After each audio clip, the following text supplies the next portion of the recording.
Eu decidi fazer esse vídeo porque eu recebi uma pergunta da Keilane. Faz um vídeo dando dicas de como construir ou reformar com economia?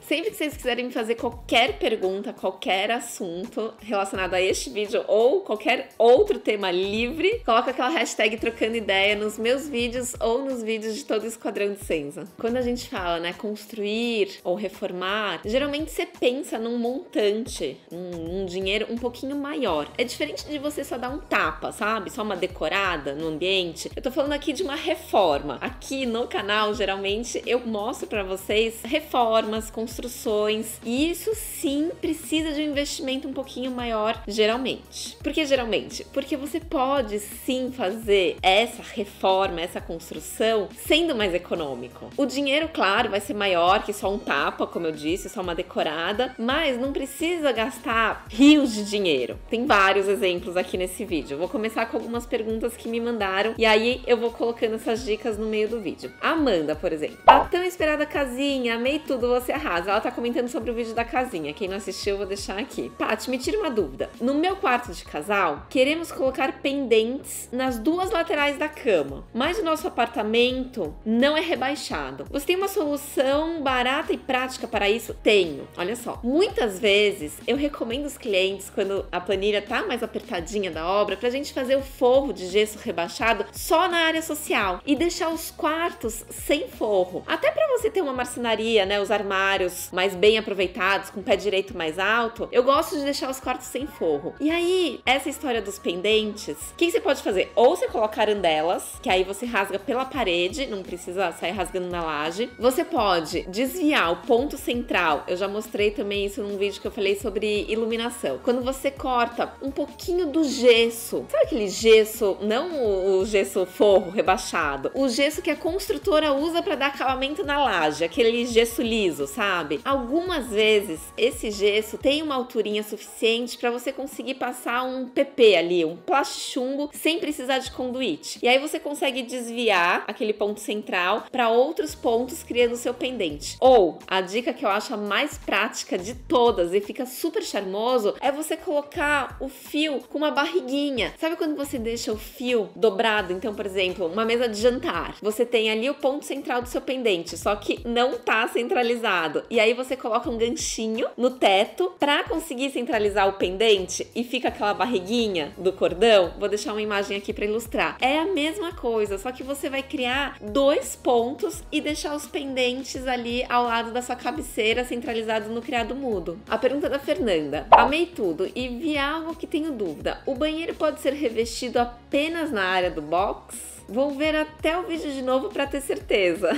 Não precisa, já te falo, Fernanda. Pode sim, tá? Aí ela continua. Porque além de mais barato, ainda fica mais prático no dia a dia pra limpar todos esses revestimentos. Então, Fernanda, sabe que eu tenho usado muito essa ideia do revestimento só dentro do box? Gente, vocês não têm ideia da economia que é isso. Porque o revestimento, você precisa, além do material, a mão de obra de instalação. E acaba, sim, ficando muito mais caro que a mão de obra de um pintor que vai, sei lá, em algumas horinhas ali resolver o seu banheiro inteiro, e o azulejista muitas vezes ele vai precisar de uns 2, 3, 4 dias, dependendo, né, da dificuldade do revestimento que você escolher. Além da mão de obra, como eu já disse, o material. Você vai gastar o quê? Um galãozinho no máximo de tinta para pintar todo o seu banheiro, ao invés de gastar, sei lá, 8, 9, 10 metros quadrados, dependendo, claro, da medida aí do tamanho do seu banheiro. Mas sem dúvida é mais barato. E existem tintas muito boas para tetos de cozinhas e banheiros. E você pode usar essa mesma tinta de teto para as paredes, porque costuma ser antimofo. E aí aquele vaporzinho, sabe, do banho que as pessoas ficam super preocupadas que vão dar bolor na parede, essa tinta dá uma repelida. Aliás, já existem outras tintas ótimas, não só essas para tetos de cozinhas e banheiros, como eu disse, para você pintar a sua casa inteira, que facilita a limpeza, sabe? Você pode pegar até uma buchinha, lavar não, mas pode ser uma buchinha molhada mesmo, dar uma esfregadinha ali, que a tinta tinta é super resistente, então eu tô usando cada vez mais tintas nos banheiros. Claro, na área do box, sabe que eu vi outro dia? Na área do box, uma construtora entregou só na pintura epox, mas aí fica aquela pintura super brilhante. É uma super economia, né, pra construtora, imagino quanto eles economizaram ali, mas o acabamento não me agrada muito. Então eu prefiro ainda o revestimento ali no box e o resto pode pintura, vai ficar ótimo. A Silvia Regina me perguntou assim: oi Patrícia, o que você acha de porcelanato que imita esses laminados? Preciso da sua dica urgente. Dependo agora da sua opinião.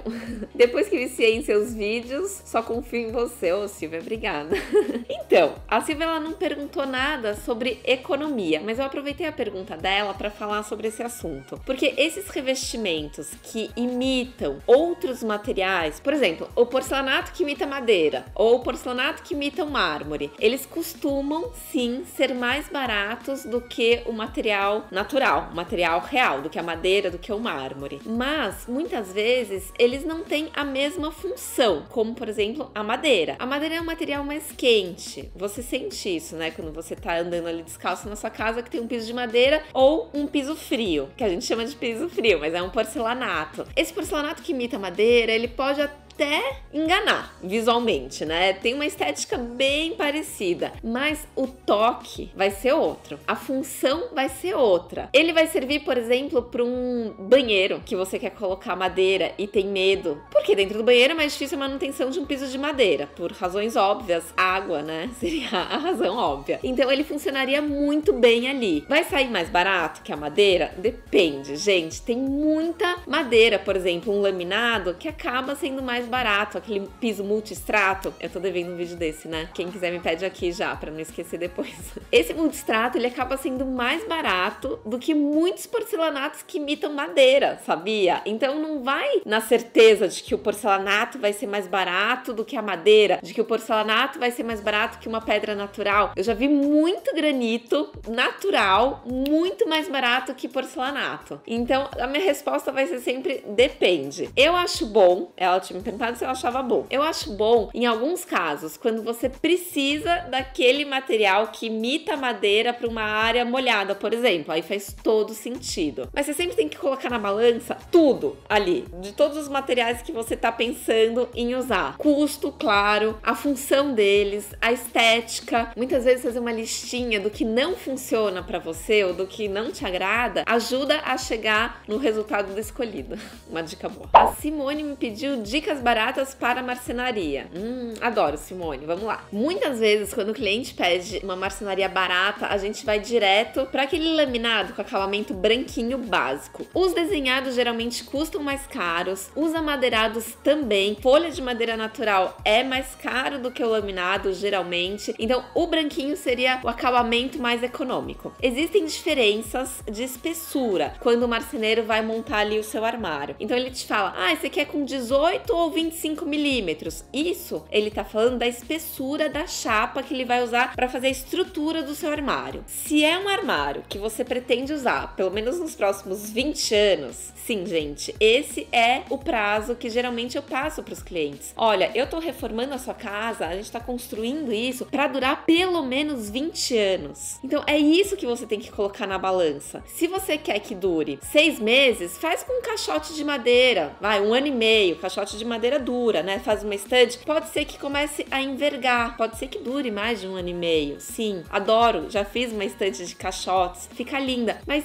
o que eu quero dizer é que vai durar menos. Aquele material é mais frágil. Então, quando você pede ali pro marceneiro usar o material mais baratinho de todos, pode ser que daqui a alguns anos, não daqui 6 meses, mas daqui, sei lá, 5 anos, alguma gaveta fique meio capenga, nada que uma manutenção, um ajuste não resolva, tá? Mas dá sim pra economizar nessas espessuras, como eu tô dizendo aqui, você só tem que pensar nesse tempo. Claro, um material um pouquinho mais caro, de uma qualidade melhor, uma espessura maior, vai durar mais tempo. Ferragens. Ferragens é outro item que você consegue economizar bastante. Tem muita variação de ferragem. Ferragem é corrediça, dobradiça, de porta, gaveta. Eu não costumo recomendar para os clientes economizarem neste item. Agora, se você quer economizar, sabe aqueles amortecedores que quando você bate a porta, ela vai devagarinho e depois encosta, não bate de uma vez, fazendo aquele barulho chato? Essa dobradiça custa mais caro. Então, o que eu sugiro? Fazer as portas dos armários com essa dobradiça e as gavetas, por exemplo, sem o amortecedor. Por quê? A gaveta você fecha ali com mais cuidado, a porta você bate e sai andando, né? Na minha cabeça. E geralmente os clientes que seguem os meus conselhos dizem que funciona muito bem. A porta de abrir, ela é mais barata que a de correr, tá? Isso é uma outra dica. Quando você vai fazer a marcenaria de armário pro quarto, você consegue fazer um desenho bonitinho na porta, não precisa ser sempre de correr. Você só precisa, claro, pensar no espaço que você tem ali, porque a porta de abrir, você precisa ter um pouquinho mais de espaço.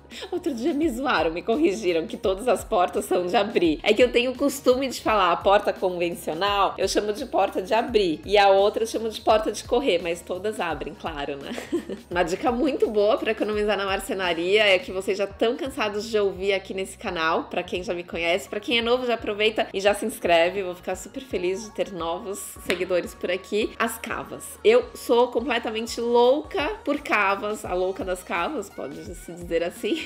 Na marcenaria. E isso, gente, sim é uma economia, viu? Sem dúvida nenhuma. Porque é um acessório a menos que você tá usando ali. Ai, Patrícia, mas e a mão de obra? A mão de obra para colocar o puxador também não é muito fácil. Então pode ser que o marceneiro dê uma choradinha ali, fale que vai ter que cobrar um pouquinho mais pela cava que ele vai fazer. Mas se você colocar na ponta do lápis quanto você gastaria com os puxadores, com certeza vai ser mais. Ah, e só pra finalizar esse assunto marcenaria, sabe? Que aqui na minha casa eu fiz uma estante, é como se fosse um nicho, porque eu tô olhando ali pra eles. Eu vou postar depois nos meus stories, tá bom? Lá no meu Instagram, aí eu mostro pra vocês os detalhes. Eu fiz com umas prateleirinhas de gesso. Eu já fiz um vídeo que eu falei sobre armários em gesso. Eu não sou muito a favor porque o gesso acaba ficando mais frágil. Se é uma estante que você vai deixar ali alguns livros ou alguns objetos mais decorativos que você não vai precisar ficar pegando toda hora, como por exemplo uma prateleira de uma cozinha, eu super recomendo fazer em gesso. Sai muito mais barato que marcenaria. Claro, vai ter ali a espessura do gesso, né? Da estrutura do perfil do gesso. Mas, enfim, uma alternativa.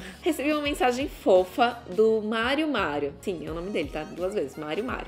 Coisas baratas com um toque especial, fica rica. Eu concordo, Mário. Parabéns a todos os envolvidos. Vou tomar vergonha e dar um trato no meu quarto. Economicamente brasileiro. Olha só, gente, é engraçado isso, né? Que quem aí tá me assistindo e precisa dar um jeito em algum cantinho da casa, por favor, escreve aqui embaixo. O banheiro, quarto, a sala. Eu, aqui na minha casa, eu preciso dar jeito em vários cantinhos. Mas assim, tá super habitável, tá lindinho, mas a gente tem essa vontade de mudar, né? E de melhorar. A gente muda e aí a gente percebe que as nossas necessidades são outras. Os meus filhos cresceram, eu preciso mudar, adaptar algumas coisas. Tô louca pra reformar o quarto do Antônio, do meu filho. Então é isso, a gente precisa tomar essa coragem, fazer uma listinha realmente do que precisa ser feito, como a gente consegue fazer isso com economia, procurar essas alternativas, porque sempre tem uma alternativa pra tudo. Sério, iluminação, como eu disse, a história do forro, acabamentos, como eu disse, por exemplo, o revestimento ser substituído por uma boa pintura, marcenaria, você pode usar em algum momento um drywall. Então, sim, sempre tem alternativas e é possível fazer uma obra com economia. Se não for inscrito no canal, já se inscreve aqui e no canal da Dicenza. Me fala se gostou. Beijo, valeu, tchau!